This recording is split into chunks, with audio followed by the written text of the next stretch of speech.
জনৈক পিতরৌ কমলায়তাক্ষৌ বিশ্বম্ভরৌ দ্বিজবরৌ যুগধর্মপালৌ বন্দে জগৎ প্রিয়বরৌ করুণাবতারৌ।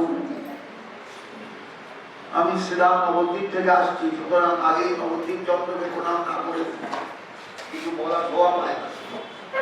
কারণ নবদ্বীপের গৌরব, আমার গৌরব সবই তো মহাপ্রভুকে ঘিরে।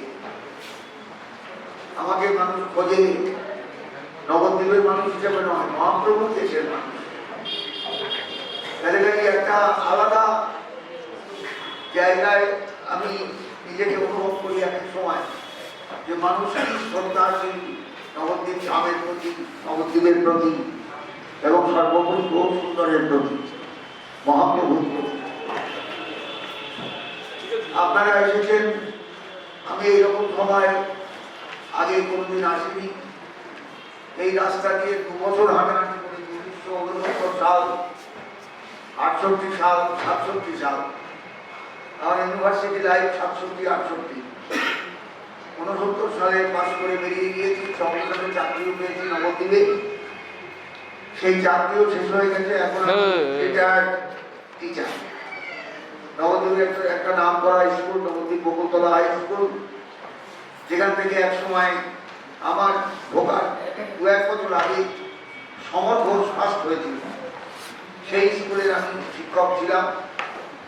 আমি যদিও সংস্কৃতের ছাত্র, কিন্তু পড়াতাম বাংলা, একদম বাংলা। ছেলেরা মন্ত্রমুগ্ধের মতন আমার বাংলা পড়ানো শুনতো, কারণ বাংলাটাই আমার কাছে বড় প্রিয় লাগতো। সংস্কৃত পড়াতাম, কিন্তু সংস্কৃতের ছাত্র ছিল খুব সীমিত সংখ্যক, বাংলায় ঘর ভর্তি ছাত্র। কালীবাড়ি স্কুল লাইফটা কেটেছে অত্যন্ত আনন্দের সঙ্গে, তৃপ্তির সঙ্গে, ছাত্রদের সঙ্গে। এখন আমি আমার অবসর জীবন যাপনে মগ্ন। অবসর জীবন ধীরে ধীরে আস্তে আস্তে এগিয়ে যাচ্ছে, 1 পা 2 পা করে। ধীরে ধীরে আমরা সবাই যেমন মৃত্যুর দিকে এগিয়ে যাই, আমি এগিয়ে যাচ্ছি। প্রায় 80 ছুঁই হয়ে গেল বয়স। সেই সময় আমি একটা আমন্ত্রণ পেলাম কলকাতা থেকে, যদিও এই রাস্তায় আমি বহুবার হেঁটেছি, বহুবার গিয়েছি। এই প্রেসিডেন্সি কলেজের লাইব্রেরি রুম, ক্যালকাটা ইউনিভার্সিটির লাইব্রেরি রুম, ক্যালকাটা ইউনিভার্সিটির দারভাঙ্গা বিল্ডিং, আমার ক্লাসরুম, এগুলো এখন আমার কাছে ছবির মতন সব মনে আছে। কিচ্ছু ভুলিনি। Teachers common room, students common room, সব মনে আছে, সমস্ত মনে আছে। এমনকি 2-1 দিন পিং পং খেলতেও গিয়েছি, সেও মনে আছে, ভুলিনি কিচ্ছু। সেই জীবনটা একটা অদ্ভুত জীবন গিয়েছে। আজ থেকে কত বছর আগের কথা ভাবুন একবার, আমি কিচ্ছু ভুলিনি। আমি খুব দরিদ্র পিতার সন্তান ছিলাম। আমার পিতা বাংলাদেশ থেকে এসেছিলেন। নবদ্বীপে এসে সংস্কৃত শিক্ষায় তিনি নিজেকে তৈরি করেছিলেন। সংস্কৃত ডিগ্রি, কাব্য, ব্যাকরণ, পুরাণ, স্মৃতি, এগুলোর উপর তার ডিগ্রি ছিল, সব তীর্থ ডিগ্রি, গভর্নমেন্ট। সেখানে আমার মাসিমা থাকতেন, বিধবা মাসিমা। তিনি নারায়ণ সেবা করতেন, নারায়ণকে 2 সেদ্ধ ভাত দিতেন। সেই কোনো ঠ্যাঙ্গালার প্রশ্ন নেই, সেই গালা ভাত তিনিও খেতেন, আমিও খেতাম। বৈশাখবেলা ইউনিভার্সিটি থেকে গিয়ে সেই গলা শক্ত হয়ে গিয়েছে, সেই ভাত দিয়ে অমৃত লাগতো। এখন আমি কালটা পরশু ভাবছিলাম, আচ্ছা সেই গলা অন্য যদি প্রসাদ দিলে আমার কেউ আমার দুটো দেয়, আমি তো ইচ্ছা করলেও পাবো না কোথাও। আজকে মাসিমাও নেই, মাও নেই, বাবাও নেই, কেউ নেই। কিন্তু আজ আমি এসেছি আমার পরিচিত জায়গায়, পরিচিত ইউনিভার্সিটির গায়ে, একদম গায়ে বলা যেতে পারে এমন একটা জায়গায় বক্তৃতা দেওয়ার জন্য। আমি যে রাস্তায় কতবার এসেছি, ওই কেউ তখন আমাকে ডাকেনি। কলেজ স্ট্রিটের মোড় দিয়ে শিয়ালদহে কতবার হেঁটে গিয়েছি। কলেজ স্ট্রিটের মোড়ে নেমে ইউনিভার্সিটি পর্যন্ত কতবার হেঁটে গিয়েছি। প্রেসিডেন্সি কলেজের ছেলেদের ধোপ-দুরস্ত জামা পরা, কাপড় পরা, সালোয়ার কামিজ পরা, ঝকঝকে চেহারা, তারা তো সব বনেদি বাড়ির পয়সাওয়ালা লোকের ছেলেদের। তাদের দেখেছি, আর আমি নিজের চেহারার দিকে তাকিয়েছি। আমার তো তেমন কিছু নেই, গল্প করার মতো কিছু নেই। না, আমার একটা গল্প করা গিয়েছে, আমি আজকে আসতে পারতাম এখানে, বলুন দেখিনি কতটা আসতে পারবো এখানে। আজকের করার জন্য। এই জন্যই আমি বুঝি যে ঈশ্বর আছেন, ঈশ্বর আছেন, ঈশ্বর আছেন। তিনি কিন্তু ভরিয়ে দেন, আর তিনি যখন ভরিয়ে দেন তখন মানুষের ক্ষমতা হয় না ধরে রাখা, সব উঠতে চলে যায়, উঠতে চলে যায়। আজকে সেই উপলব্ধিটা আমি পেয়েছি। আমার এই গল্প করার একটাই জায়গায় আমার গৃহিণীর কাছে, জানো এমন জায়গায় গেলাম, কতবার গিয়েছি ইউনিভার্সিটি লাইন দিয়ে রাস্তা দিয়ে, তখন তো কেউ ডাকেনি আমাকে বক্তৃতা দেওয়ার জন্য। আজকে কিন্তু আমাকে দেখেছি যারা বক্তৃতা শুনছে তারা কিন্তু কেউ আমায় চেনে না, অথচ একদিন আমি এখানে আসতাম। এই পথে কতবার আমি গিয়েছি, সেই জীবনানন্দ দাশের একটা কবিতায় আছে, এই পথে না আমি কতবার এসেছি, আবার কতবার এসেছি, কতবার গিয়েছি। কিন্তু আজকে বহুদিন পরে একটা আহ্বান আপনি আসবেন আমাদের এখানে, আসবেন। আমার বাড়ি গিয়ে নেমন্তন্ন করে এসছেন এখানকার লোক, ভাবতে পারবেন। অবাক হয়ে গেছি আমি যে আজকে মহাপ্রভু আমাকে ভরিয়ে দিয়েছেন একবারে।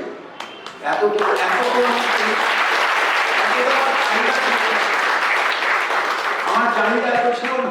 আমি যেটুকু আমার নবদ্বীপে খ্যাতি পেয়েছি, আমি পাঠক, আমি ভাগবত পাঠ করি, বহু জায়গায় গেছি, বলুন না কোথায়। আমি প্লেনে চড়েছি, লোকের পয়সায়, আমার পয়সায় নয়। মানুষ আমাকে প্লেনে করে নিয়ে গিয়েছে, একদম ইয়েতে ত্রিপুরায়, আগরতলায় নিয়ে গিয়েছে, শিলচর। আমি প্লেনে গিয়েছি, কতজন প্লেনে চড়তে পারে। আমার নিজের পয়সায় নয় বলছি তো, আবার বাবার পয়সায় নয়, জ্যাঠার পয়সায় নয়, বাড়ির পয়সায় নয়। মানুষ আমার টিকিট করে বাড়ি দিয়ে গেছে, স্যার আপনার টিকিটটা একদম আমরা থাকবো এয়ারপোর্টে, শিলচর এয়ারপোর্টে কি আগরতলা এয়ারপোর্টে। ব্যাপারটা বুঝতে পারছেন? এই জায়গাটা আমি তো কোনোদিন ভাবিনি যে আমি পাঠক হবো। আমার বাবা পাঠ করতেন ঠিকই, কিন্তু সেই পাঠ তো এখন চলবে, ওই পাঠ আজকে সবকিছু মিলিয়ে জুলিয়ে পাঠ করতে হবে, সব মিশিয়ে দিতে হবে, আরে পাঁচ করে দিতে হবে সব, তবে মানুষ দিতে পারবে। নেই শুধু একে হরিবোল হরিবোল বললেও চলবে না, হরিনাম কীর্তন করলেও চলবে না। বাবা পাঠ করতেন, আমি পাঠ একবার শুনেছি এই পর্যন্ত, কিন্তু আমার পাঠের প্রতি একটা অদম্য স্পৃহা ছিল যে না, আমার পাঠও করতে হবে। নবদ্বীপে গোবিন্দ মন্দিরে পাঠ করেছি একটানা 13 বছর 14 বছর। গোবিন্দ মন্দির যদি গিয়ে থাকে নবদ্বীপে, দেখবেন কত বড় মন্দির, নাট মন্দিরে 3 ধারণের জায়গা থাকতো না মানুষের, এত ভিড়, এত ভিড়, এত ভিড়। কে পাঠ করছেন না? গোরাচার ভট্টাচার্য। আমি কে হনু? কে হনু? কিচ্ছু নয়। তিনি কৃপা করে আমাকে পাঠ করিয়ে নিয়েছেন। এখনো সেই পাঠকতা আমার আছে, পাঠকতার জন্য যেতে হয়। কখনো মেদিনীপুর, কখনো কলকাতায় আসতে হয়, কখনো বা আসাম যেতে হয়, বহু জায়গায় যেতে হয়। তাও কমিয়ে দিয়েছে আস্তে আস্তে, না পারবো না, পারবো না, সরিয়ে দেবে না। আমি পড়ে যাই, হাত পা ভাঙি, তাহলে বিপদে পড়ে যাবো সারা জীবনে। আমার জীবনের এই হলো অনুভূতি।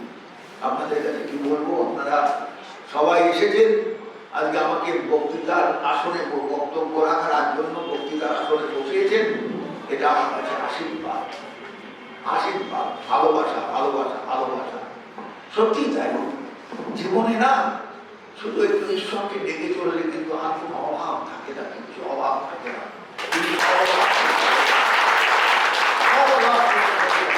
একটা টাইম দিয়েছে আমার জীবনে, নবদ্বীপের বহু প্রভুপাদ আমাকে দীক্ষা দেওয়ার জন্য ব্যস্ত হয়ে গিয়েছিলেন। বাবা বুঝতে পেরেছেন যে ছেলেটা কোনদিন কোথায় দীক্ষা নিয়ে আসবে তার ঠিক নেই, কারণ তাকে তো চাপিয়ে ঢোকার জন্য সবাই ব্যস্ত। নাম কিনতে তো সবাই, শিষ্য ভালো করে, ভালো শিষ্য করলে তো নাম কেনাটা হবে গুরুদেবের, গুরুদেবের একটা নাম বা একটা মাথায় একটা পালক জুড়বে। তাড়াতাড়ি ডেকে বলে, আজকে তুমি পড়ো আমার কাছে, আমি তোমায় দীক্ষা দিব। ভাগ্যিস বাবা আমার দীক্ষা দিয়ে গিয়েছিলেন, তাই কীর্তিদেবকে গুরুদেবকে নিয়ে, তিনি আমার তো গায়ত্রী দীক্ষারও গুরু, তাহলে আমার দীক্ষা নিতে আপত্তি কাছে পায়। তিনি তো গায়ত্রী মন্ত্রমা দিয়েছেন বইতের সময়, তাহলে আমার দীক্ষা নিতে আপত্তিটা কোথায়? এও মন্ত্র, একই ব্যাপার। সেই পিতৃদেবের চরণে প্রণাম জানিয়ে আপনাদের কাছে শুধু একটা সত্য কথা বলি যে পিতৃদেব ভব, মাতৃদেব ভব, আচার্য দেব ভব, উপনিষদের এই 3টে কথা হলো সাংঘাতিক কথা।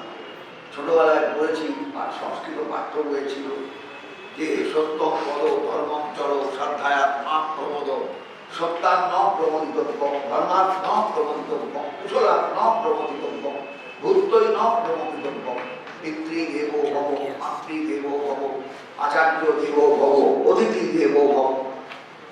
পরে দেখবেন পরিসরে পুরনো দিনের সংস্কৃত বই থাকে, পুরনো দিনের সংস্কৃত বই যেগুলো ক্লাস 10-9 পাঠ্য ছিল, তখন 11 ক্লাস হয়নি, সেই বইয়ের মধ্যে দেখবেন উপনিষদ থেকে তোলা আছে, এটুকু পড়ানো হতো তখন। সত্যম বল ধর্মম চর, কত কিছু থেকে সংস্কৃত পড়া না বাংলা মনে হয়।